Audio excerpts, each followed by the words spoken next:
So we're doing problem 15.36, and what we're given here is a standing wave. And so what we're told is that the adjacent antinodes on this string are 15 centimeters apart, and that our amplitude is 0.85 centimeters, and that the period is 0.075 seconds. So to start, let's plug this into this equation here. But there's some things we're going to have to solve for first. So the first thing we need to do is solve for the wavelength.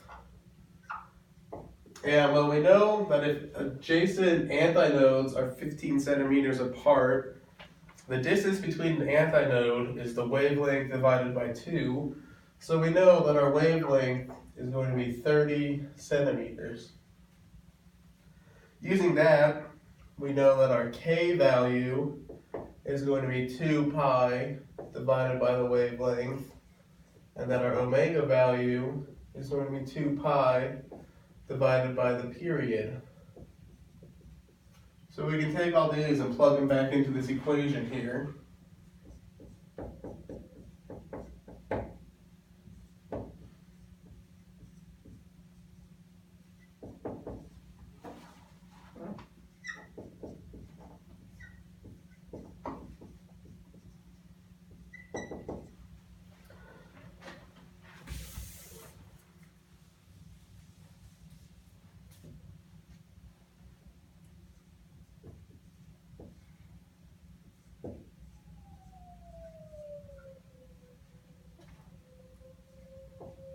And so that's the equation for these waves here. So our first one, part A, it asks for how far apart are adjacent nodes. Well, this is really easy. The adjacent nodes here and here are going to be the same distance apart as the adjacent antinodes. So the answer is just 15 centimeters.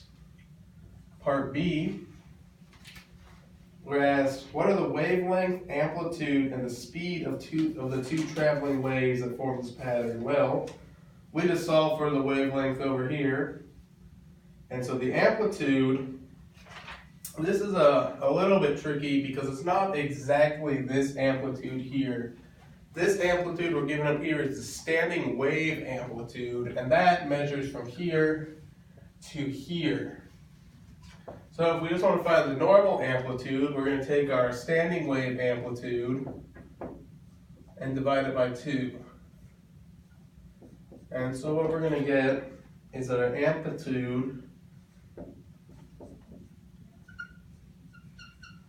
is 0.425 centimeters.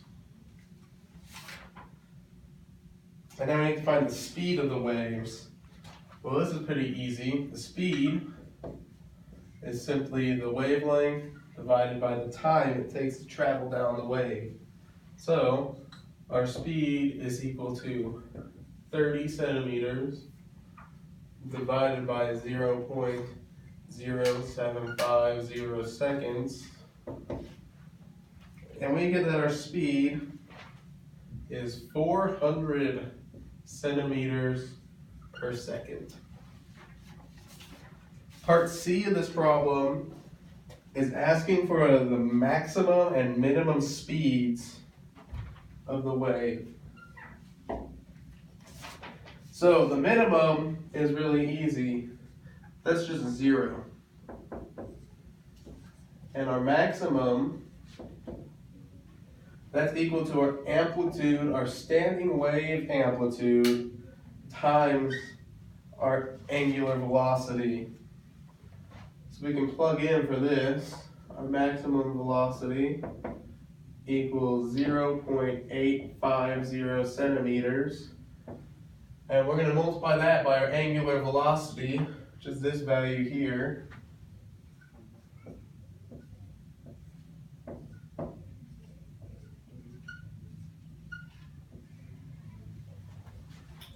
And we get this value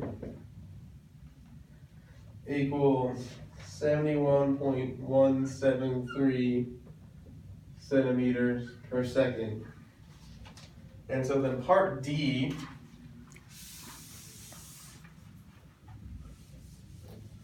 Part D just asks for the shortest distance between a node and an antinode. So what we're looking for is this distance right here. And so if we know that the distance between two antinodes is 1/2 of the wavelength, well then the distance between a node and an antinode is simply 1/4 the wavelength.